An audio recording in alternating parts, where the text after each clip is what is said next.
আওয়াজ চতুর্দিক থেকে ভেসে আসলো। মহান আল্লাহ রব্বুল আলামিন তার শান অনুযায়ী, তার ইজ্জত অনুযায়ী তিনি যেভাবে কথা বলেন সেভাবে মুসা আলাইহিস সালামের সাথে কথা বললেন। আল্লাহু আকবার। এবার আল্লাহ রব্বুল আলামিন তাকে মিশরের দিকে যাওয়ার যে সময় তো এখন হয়ে গেছে, 10 বছর হয়ে গেছে, মিশরের দিকে যেতে হবে। যাওয়ার পথে স্ত্রীর প্রসব বেদনা উঠেছে। তখন মুসা আলাইহিস সালাম আগুন খুঁজছেন। আগুন কি খুঁজছেন ভাই? আগুন খুঁজতে খুঁজতে খুঁজতে খুঁজতে তুর পাহাড়ের ওখানে গিয়ে দেখছেন যে আগুন গাছে জ্বলছে, সবুজ পাতার উপরে আগুন। তিনি অবাক। এই সময় আওয়াজ আসলো, বিসমিল্লাহির রহমানির রহিম, ইন্নী আনা রব্বুক ফাখলা'না আলাইক ইন্নাকা বিল ওয়াদিল মুকদ্দাস তুয়া। মুসা, ইন্নানি আনা আল্লাহ লা ইলাহা ইল্লা আনা ফা'বুদনি ওয়া আকিমিস সালাতা লিযিকরি। মানে এখানে অনেকগুলো কথা আছে, সূরা তাহার মধ্যে আছে। আওয়াজ চতুর্দিক থেকে ভেসে আসলো। মহান আল্লাহ রব্বুল আলামিন তার শান অনুযায়ী, তার ইজ্জত অনুযায়ী তিনি যেভাবে কথা বলেন সেভাবে মুসা আলাইহিস সালামের সাথে কথা বললেন। আল্লাহু আকবার। বললেন, ইয়া মুসা, হে মুসা, ইন্নানি আনা আল্লাহ, নিশ্চয়ই আমি আল্লাহ, লা ইলাহা ইল্লা আনা, আমি ছাড়া কোনো ইলাহ নাই, ফা'বুদনি, তুমি আমার ইবাদত করো, ওয়া আকিমিস সালাতা লিযিকরি, আমার ইবাদতের জন্য সালাত কায়েম করো, আমার জিকিরের জন্য সালাত কায়েম করো, আমার স্মরণের জন্য সালাত কায়েম করো। ফাখলা'না আলাইক, তোমার জুতা খুলে ফেলো, ইন্নাকা বিল ওয়াদিল মুকদ্দাস তুয়া, তুমি তুয়া উপত্যকায় আছো, পবিত্র তুয়া উপত্যকায় আছো। আদব শেখানো হলো। এভাবে অনেক কথোপকথন হলো। নবী মুসা আলাইহিস সালাম ভয় পেয়ে গেলেন এবং আল্লাহ পাক আরো কথা বললেন, ওয়ামা তিলকা বিয়ামিনিকা ইয়া মুসা, তোমার ডান হাতেটা কি? মুসা আলাইহিস সালাম বলছেন, ক্বালা হিয়া আসায়া তাওয়াক্কালু আলাইহা ওয়া আহুশু বিহা আলা গনামি ওয়া লিয়া ফিহা মাআরিব উখরা। এটা তো আমার লাঠি, এটা দিয়ে আমি ডালপালা পারি, আমার যে গবাদি পশু চড়াই। আল্লাহ পাক বলছেন যে এটা ছুঁড়ে মারো, আলকিহা ইয়া মুসা, এটা ছুঁড়ে মারো। ফালকাহা, তিনি ছুঁড়ে মারলেন, ফাইদা হিয়া হাইয়াতুন তাসা, এবং এটা ছোটাছুটি শুরু করলো, বড় একটা সাপ হয়ে গেল। সুবহানাল্লাহ। এগুলো কোনো গাল গল্প নয়, এগুলো আল্লাহ রাব্বুল আলামিনের মুজিজা, মুজিজাতুল কুবরা, এটা বড় মুজিজা। তিনি পিছনের দিকে দৌড়ানো শুরু করলেন সাপ দেখে, খাইফা ইয়াতারাক্কাব, মানে ভয়ে দৌড়ানো শুরু করলেন। আল্লাহ পাক বলছেন, লা ইয়াখাফু লাদাইনাল মুরসালিন, আমার কাছে রসুলগণ ভয় পায় না, তুমি ভয় পেও না, তুমি ওটাকে ধরো পিছন থেকে, সেটা আবার লাঠি হয়ে যাবে। পিছন থেকে হাত দেওয়া হলো, লাঠি হয়ে গেল। সুবহানাল্লাহ। এবার বলছে যে তুমি তোমার বগলের নিচে হাত ঢুকাও। মুসা আলাইহিস সালাম বগলে হাত ঢুকালেন, বের করলেন, হাত থেকে টর্চ লাইটের মতো আলো বের হওয়া শুরু। এটা দ্বিতীয় নিদর্শন। কেন দেয়া হলো নিদর্শন? এবার আল্লাহ পাক তার দায়িত্বটাকে বলছেন, তোমাকে নিদর্শনগুলো কেন দিলাম, তোমাকে মনোনীত কেন করলাম, কেন তোমাকে মনোনীত করলাম মুসা, তোমার কাজটা কি? তোমার কাজ এখন এটা, ইযহাব ইলা ফিরআউনা ইন্নাহু তাগা, তুমি ফিরআউনের কাছে যাও। ফিরআউন সীমা লঙ্ঘন করেছে, মনে আছে ফিরআউনের কথা? সীমা লঙ্ঘন করেছে। তখন মুসা আলাইহিস সালাম তার অপারগতা প্রকাশ করছেন এভাবে। তিনি বলছেন, আল্লাহ, আমার তো জিহ্বায় জড়তা আছে, আর আমি তো ওখানে এক ব্যক্তি, আমার খুনের অভিযোগ আমার কাঁধে, আমি এখন কিভাবে কি করব আল্লাহ? তখন আল্লাহ রাব্বুল আলামিন বলছেন, এই দোয়াটা করো। কোন দোয়া? মুসা আলাইহিস সালাম বললেন, রব্বি ইশরাহ লি সদরি, হে আল্লাহ, আমার বক্ষ প্রশস্ত করো, ওয়াসসির লি আমরি, আমার কাজকে সহজ করে দাও, ওয়াহলিল উকদাতাম মিন লিসানি, আমার জিহ্বার সমস্ত জড়তা দূর করে দাও, ইয়াফকাহু কাওলি, যাতে মানুষ আমার কথা বুঝতে পারে। আর আমার সাথে আমার পরিবারের মধ্য থেকে ওয়াজআলনি ওয়াজিরাম মিন আহলি, আমার পরিবারের মধ্যে একজন ওজির আমাকে দাও, সাথী। হারুন আখি, আমার ভাই হারুনকে দান করো। সুবহানাল্লাহ। তা হারুন আলাইহিস সালামকে নবুয়ত দেওয়া হলো। দুজনকে আল্লাহ পাক এখন বলছেন, ইযহাবা ইলা ফিরআউন, তোমরা দুজন এখন ফিরআউনের কাছে যাও। ফাইন্নাহু তাগা ফাকুলা লাহু কাওলান লাইয়িনা, তবে তাকে গিয়ে কর্কশ ভাষায় কথা বলবে না, নরম স্বরে কথা বলবে। দায়ীদের এখানে সুন্নাহ, দায়ীদের জন্য শিক্ষা আছে, দায়ী আলেম যারা মুবাল্লিগ তাদের শিক্ষা আছে। ফিরআউনের সামনে গিয়ে দাওয়াত দিলেও কিভাবে দিতে হবে? ফাকুলা লাহু কাওলান লাইয়িনা, নম্রভাবে কথা বলো। লাআল্লাহু, কেন নম্রতার সাথে? লাআল্লাহু ইয়াতাযাক্কারু আও ইয়াখশা, হয়তোবা নম্রতা প্রদর্শন করলে সে উপদেশ গ্রহণ করতে পারে, অথবা সে আল্লাহকে ভয় করতেও পারে। আল্লাহ পাক তো আগে থেকে জানেন সে ঈমান আনবে না, তারপরেও আমাদের আদব শিখাচ্ছেন আল্লাহ পাক এখানে। তারা দুজন চলে গেলেন, দাওয়াত দিলেন। ফিরআউন মশকরা করছে, ওয়ামা রব্বুকুম ইয়া মুসা, তোমাদের দুজনের রব রব আবার কে? হ্যাঁ, মুসা আলাইহিস সালাম বুঝাচ্ছেন, রব্বি আল্লাযী, আমার রব সেই রব যিনি জীবিতকে মৃত করেন, মৃতকে জীবিত করেন, ইত্যাদি। মানে যার হুকুম ছাড়া একটা গাছের পাতাও নড়ে না, যিনি মাটি থেকে সব উৎপন্ন করেন, বৃষ্টি বর্ষণ করেন, সব বুঝালেন। ফেরাউনের বক্তব্য তখন এটাই ছিল, তোমাদের কাছে কি কোন নিদর্শন আছে, কোন আয়াত নিদর্শন আছে? হ্যাঁ, নিদর্শন আছে। কি? লাঠি ছুঁড়ে মারলেন, সাপ হয়ে গেল। এখন ফেরাউন বলছে এটা তো জাদু, এটা কি? আমার জাদুকররাও এটা পারে, জাদুকরদেরকে ডেকে না হলো, জাদুকররাও লাঠি ছুঁড়ে মারলো, সাপ হয়ে যাচ্ছে। কিন্তু এই বড় সাপ ওদের সব সাপকে খেয়ে ফেললো। তখন ফেরাউন কিন্তু ভয় পেয়ে গিয়েছিল। এরপরেও এই হাত বের করে আলোর এই নিদর্শন দেখানো হলো, তাওহীদের দাওয়াত দেওয়া হলো, ফেরাউনকে ভয় করতে বলা হলো, ফেরাউনকে সতর্ক করা হলো যে আমার রব, আপনার রব, সবার রব হচ্ছেন আল্লাহ। সব কিছু বোঝানো হলো, কিন্তু ফেরাউন এই কোনো কথাই গ্রহণ করলো না। এরপরে সে বনু ইসরাইলকে ডিভাইড অ্যান্ড রুল করলো। ডিভাইড অ্যান্ড রুল মানে ওদেরকে ভাগ করতো এবং রুল করতো, ঠিক যেটা এখনকার গ্লোবাল অ্যাফেয়ার্সে করা হচ্ছে। ডিভাইড অ্যান্ড রুল, আমাদেরকে তারা ভাগ করে দিয়েছে, আমাদের পুরো কমিউনিটি, গ্লোবাল মুসলিম কমিউনিটিকে তারা ভাগ করে দিয়েছে এবং রুল, শাসন করছে। এবং কারো গায়ে আঘাত লাগলে আরেকজন গিয়ে সেই ব্যথা নিরসন করতে চায় না, বরং অপেক্ষা করে আমার গায়ে তো আর আসে নাই, তার গায়ে আসছে। ঠিক আছে, ব্যাপারটা এটা শুধু গ্লোবাল অ্যাফেয়ার্স না, এটা সবখানে, একটা রাষ্ট্রের ভিতরেও ঢুকে গেছে। ওই ভাইকে বলছে বলুক, আমাকে তো আর কিছু বলে নাই, ওকে গায়েব করে ফেলুক, আমাকে তো আর কিছু করে নাই, ও ভিতরে গেছে, আমাকে তো কিছু বলে নাই।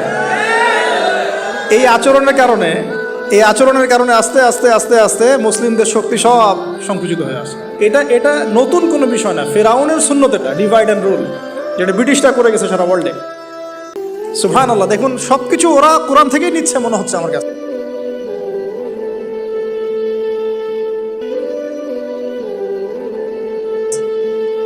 তো এখন একটা দুইটা না, নয়টা পরীক্ষা ফেরাউনকে করা হলো।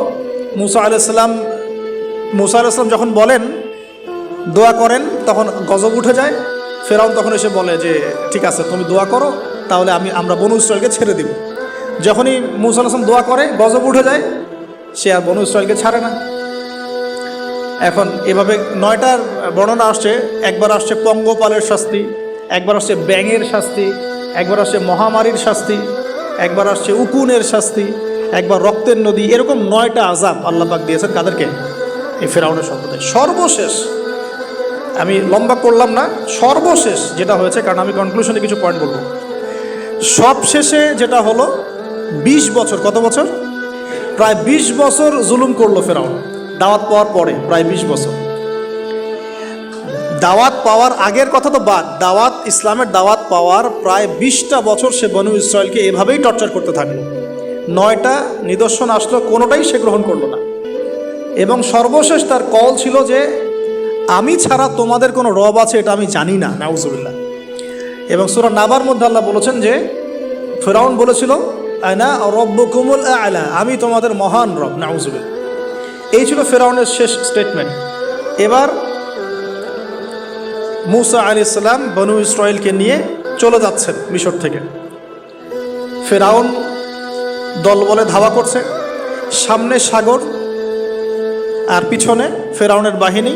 মুসা আলাইহিস সালাম এখানে বনু ইসরাইলকে নিয়ে একটা রিম রক বলি আমরা, যেটা পাহাড়ে উঠতে সামনেও যেতে না পারে, পিছনেও যেতে না পারে, এরকম একটা অবস্থা। এই সময় মুসা আলাইহিস সালামের গোত্রের কিছু মানুষ বলেছিল যে ইয়া মুসা ইন্না লামুদরাকুন, হে মুসা আমরা তো ধরা পড়ে গেলাম, আমরা মনে হয় আজকে ধরা পড়ে গেলাম। এই অবস্থাতে মুসা আলাইহিস সালাম বলেছিলেন, একটু বোঝার চেষ্টা করেন, পিছনে ফেরাউনের বিশাল বাহিনী, সামনে সমুদ্র, যাওয়ার কোনো জায়গা নাই, একদম কোনো জায়গা নেই, খালি চোখে কোনো জায়গা দেখা যাচ্ছে না। ওই সময় খালি চোখে, বাহ্যিক চোখ দিয়ে কোনো উপায় দেখা যাচ্ছে না। বাহ্যিক চোখে ওই সময় কোনো উপায় দেখা যাচ্ছে না নিষ্কৃতির, নাজাতের। ঠিক এখন সারা ওয়ার্ল্ডে বাহ্যিক চোখে মুসলিমদের নাজাতের কোনো পথ দেখা যাচ্ছে না। বাহ্যিক চোখ দিয়ে কি করবে মুসলিমরা? খালি পড়াশোনা করবে, না কমিউনিটি করবে, না জিহাদ করবে, নাকি তাগুতের এগেনস্টে লড়বে? কি করবে মুসলিমরা? নাকি সারাদিন বসে বসে মসজিদে তাসবিহ টিপবে আর নামাজই পড়বে? কি করবে মুসলিম? বাহ্যিক চোখ দিয়ে এখানেও কোনো ফয়সালা দেখা যাচ্ছে না। তখন আল্লাহ রাব্বুল আলামিন মূসা আলাইহিস সালামকে একটা পরীক্ষাও নিলেন। একজন বলছে ইন্নালা মুদরাকুন, আমরা ধরা পড়ে গিয়েছে। মূসা আলাইহিস সালাম তখন বলছেন দৃঢ় চিত্তে, কাল্লা কাল্লা, কখনো না, ইন্না রব্বি মাইয়া সাইয়াহদিন, নিশ্চয়ই আমার রব আমার সাথে আছেন, তিনি আমাকে পথ দেখাবেন। সুবহানাল্লাহ। তাহলে আজকেও মুসলিমদের সারা ওয়ার্ল্ড ওয়াইড এই চেতনাই থাকা উচিত যে কাল্লা, কখনো না, আল্লাহ ইন্না রব্বুনা মা'ানা, নিশ্চয়ই আমাদের রব আমাদের সাথে আছেন, তিনি আমাদেরকে পথ দেখাবেন ইনশাআল্লাহ। এই পথই আমরা চাই, ইহদিনাস সিরাতাল মুস্তাকিম, তাই না? সিরাতাল লাযিনা আন'আমতা আলাইহিম গায়রিল মাগদুবি আলাইহিম ওয়ালাদ দালিন। এই বাস, যখন আপনি পুরো দমে আল্লাহর উপর তাওয়াক্কুল করে ফেলবেন, তখনই তো আল্লাহ রাব্বুল আলামিনের নুসরা নেমে আসবে। বদরের মাঠে নবী সাল্লাল্লাহু আলাইহি ওয়াসাল্লাম হাত তুলে দোয়া করছে, আল্লাহ এই 313 জন মুসলিম যদি আজকে শেষ হয়ে যায়, ইসলামের নাম নেওয়ার কেউ থাকবে না। দোয়া করতে করতে চাদরটা পর্যন্ত পড়ে গেল। আবু বকর সিদ্দিক দৌড়ে এসে চাদর উঠায় দিলেন, দিয়ে কান্না জড়িত কণ্ঠে বলছেন, হাসবুক ইয়া রাসূলুল্লাহ, যথেষ্ট হয়েছে আল্লাহ রাসূল, যথেষ্ট হয়েছে, আর দোয়া করার দরকার নেই, ইনশাআল্লাহ আল্লাহ সাহায্য নেমে আসবে। আল্লাহ পাকের সাহায্য নেমে আসলো, হাজার হাজার ফেরেশতা আল্লাহ নামিয়ে দিলেন বদরের মাঠে। আপনি দেখুন যে সুবহানাল্লাহ, নবী সাল্লাল্লাহু আলাইহি ওয়াসাল্লাম হিজরত করছেন আবু বকর সিদ্দিককে সাথে নিয়ে, মনে আছে গারে সওরের ঘটনা, সবাই ঘিরে ফেলেছে, এমনকি নিচ থেকে উপর ওদের পা দেখা যাচ্ছে। আবু বকর সিদ্দিক বলছেন যে ইন্না মুদরাকুন, আমরা ধরা পড়ে গেলাম ইয়া রাসূলুল্লাহ। একই কথা কিন্তু নবী সাল্লাল্লাহু আলাইহি ওয়াসাল্লাম সেই একই কথাই বলছিলেন, লা তাহজান, তুমি দুশ্চিন্তা করো না, ইন্নাল্লাহা মা'ানা, আল্লাহ আমাদের সাথে আছেন, ইনশাআল্লাহ আল্লাহ আমাদের সাথে আছেন। তবে কাদের সাথে আল্লাহ থাকবেন? যারা নামাজ পড়ে না, যারা নামাজ পড়ে না, যারা তাওহীদ শিখে না, সুন্নতের উপর আমল করে না, যারা রিবা খোর, যারা মাদক দ্রব্য সেবন করে, জিনা করে, পর্নোগ্রাফি দেখে, যে বেপরদায় চলে, এদের সাথে আল্লাহ থাকবেন। আমরা যদি আমাদের অবস্থান উন্নত করতে না পারি, আমাদের দ্বারা উম্মার বিজয় হবে না, ফুল স্টপ। আমরা যদি আমাদের অবস্থান উন্নত করতে না পারি, মানে এই যুগের আবু বকর, ওমর, ওসমান, আলী হতে না পারি, আমাদের দ্বারা বিজয় হবে। আপনি যত টাকা ঢালেন না কেন, যত বড় সংগঠন করেন না কেন, যত পলিটিক্যাল অ্যাফেয়ার্স ডিল করেন না কেন, যতক্ষণ এ যুগের আবু বকর, ওমর, ওসমান, আলী আমরা হতে না পারছি, আমাদের হাতে বিজয় আসবে। প্রথম কাজটা এখানে ভাই, প্রিয় ভাইরা, রাগ করছেন নাকি কথায়? আমাদের প্রথম কাজটা এখানে, ফ্যান্টাসির কোনো মূল্য নাই এখন। Eyewash, showdown, show off, fantasy, online, Facebook, কিচ্ছু নাই। বিশ্বাস করেন এগুলো কিচ্ছু না, কিচ্ছু হবে না এগুলো দিয়ে। কনস্ট্রাকটিভ কাজ না থাকলে, ঈমান, আমল, তাওহীদ, সুন্নাহ, সেরকম জজবা, সেরকম ইউনিটি, আল্লাহর পথে মাল খরচের প্রেরণা, মুসলিমদেরকে সহযোগিতা করার বড় মানসিকতা, একটা ব্রড মাইন্ডেড চিন্তা ভাবনা, এগুলো না থাকলে কখনো সম্ভব। এখানে সাহায্য নেমে আসছিল না? ওই গারে শহরে কি তারা ধরা পড়েছিলেন? লা তাহজান ইন্নাল্লাহা মা'ানা, ভয় পেও না, আল্লাহ আমাদের সাথে আছেন। আল্লাহ কি সাথে ছিলেন না? ঠিক একই কথা মূসা আলাইহিস সালাম বলছেন, কাল্লা, কখনো না, ইন্না রব্বি মাইয়া সাইয়াহদিন, আমার রব আমার সাথে আছেন, আমার রব আমার সাথে আছেন, তিনি আমাকে পথ দেখাবেন ইনশাআল্লাহ। বলার সাথে সাথে মনে আছে ওই যে নমরুদ যখন ইব্রাহিমকে ফেলে দিচ্ছে আগুনে, জিবরিল আমিন এসে বলছেন, হাজাতুকা ইনদি, আপনার কোনো প্রয়োজন আছে আমার কাছে? ইব্রাহিম আলাইহিস সালাম আগুনে পড়তে পড়তে বলছেন, হাসবি আল্লাহ ওয়া নি'মাল ওয়াকিল, আল্লাহ আমার জন্য যথেষ্ট, তিনিই আমার উত্তম অভিভাবক, দরকার নেই আমার। বলার সাথে সাথেই ইয়া নার কুনি বারদান ওয়া সালামান আলা ইব্রাহিম, এই আগুন ঠান্ডা হয়ে যাবে। আমার বান্দা আমাকে ডেকেছে, তার কোনো পথ নাই চোখের সামনে খোলা, এখন আমার বান্দা আমাকে ডেকেছে, আমার উপর ফরজিয়াত আমার বান্দাকে এখন সাহায্য করা, এটা আমার হক, আমার বান্দাকে সাহায্য করা। ওয়া কানা হাক্কান আলাইনা নুনজিল মুমিনিন, আমার হক হচ্ছে, আল্লাহ বলছেন আমার হক মুমিন বান্দাদেরকে নাজাত দেওয়াটা আমার হক। তাহলে ওই যে সাহায্য এসেছে ওই নমরুদের ওখানে আগুন পরীক্ষায়, একই সাহায্য আসছে গারে শহরে, বদরের মাঠে, উহুদে, খায়বারে, খন্দকে, এই সাহায্য নেমে আসতো মূসা আলাইহিস সালামের কাছে। কি সাহায্য? লাঠি ছুঁড়ে মারো, 12টা, একটা দুইটা 12টা রাস্তা হয়েছে, সাগর ভাগ হয়েছে। এটা কি আসলেই পসিবল? এখনকার সায়েন্সকে এটাকে পেনিট্রেট করতে পারবে? আমরা তো সায়েন্সকে ইলাহ বানিয়ে নিয়েছি। ও যখন কিছু বলে হ্যাঁ, আমরা বলি হ্যাঁ, ও বলে না, আমরা বলি না। বিশ্বাস করেন? ও যখন সায়েন্স যখন কোনো কিছুকে বলে হ্যাঁ এটা ঠিক, আমরা বলি ঠিক ঠিক ঠিক। যখন সায়েন্স বলে এটা বেঠিক, আমরা বলি না, বেঠিক বেঠিক। আমরা কোরআন হাদিসকে সায়েন্স দিয়ে মূল্যায়ন করছি, সুবহানাল্লাহ। এখন নামাজ পড়তে গেলে মানুষ সায়েন্টিফিক ব্যাখ্যা খোঁজে, রোজা রাখা সায়েন্টিফিক ব্যাখ্যা খোঁজে। ব্যাখ্যা থাকতে পারে, আমার জানার দরকার নাই।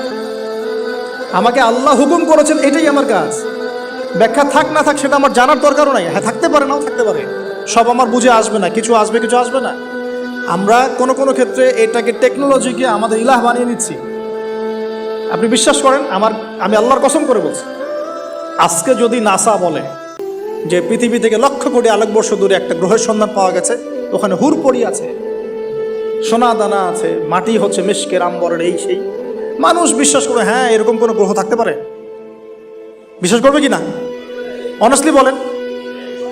আল্লাহ পাক কোরআনে 1400 বছর আগে বলেছেন, তার আগের ধর্মগ্রন্থও বলেছেন জান্নাত আল্লাহ সৃষ্টি করেছেন। মানুষ বিশ্বাস করে না। নাস্তিকরা বলে, টিটকারি মারে নাস্তিকরা, মৌলবাদীরা, মোল্লারা কি বলে, এই যুগে এগুলো বিশ্বাস করে মানুষ? নাউজুবিল্লাহ। নাসা যদি বলে বহু দূরে একটা গ্রহ আছে বিশাল বড়, ওখানে একটা পাথর ফেললে নিচে যেতে 70,000 বছর সময় লাগে, মানুষ বলবে হ্যাঁ এমন কোনো গ্রহ থাকতে পারে? নাম দিয়ে দিবে একটা XYZ dot dot dot dot, দিল একটা কিছু, এরকম নাম হয় না, KLR এর কিছু নাম দিয়ে দিল একটা। তো আল্লাহ পাক জাহান্নামের কথা বলছেন, মানুষ বিশ্বাস করে না। তো প্রিয় ভাইরা, এই জায়গায় সায়েন্স ব্যাখ্যা করতে পারবে না। 12টা রাস্তা হয়ে গেছে, 12টা গোত্র পার হয়ে গেল, ফেরাউন দলবল নিয়ে পার হতে চাচ্ছে, আল্লাহ রাব্বুল আলামিন ওই জায়গায় ডুবিয়ে দিলেন। ডোবার সময় ফেরাউন ঈমান এনেছিল, এটা অনেকে আমরা জানি না, কিন্তু ডোবার সময় ফেরাউন বলছে আমানতু বিরাব্বি হারুন ওয়া মূসা। এই জায়গা থেকে আমি কনক্লুশনের দিকে যাব, একটু মনোযোগ দিন। ফেরাউন বলছে আমানতু বিরাব্বি হারুন ওয়া মূসা, কখন বলছে? ডোবার সময়।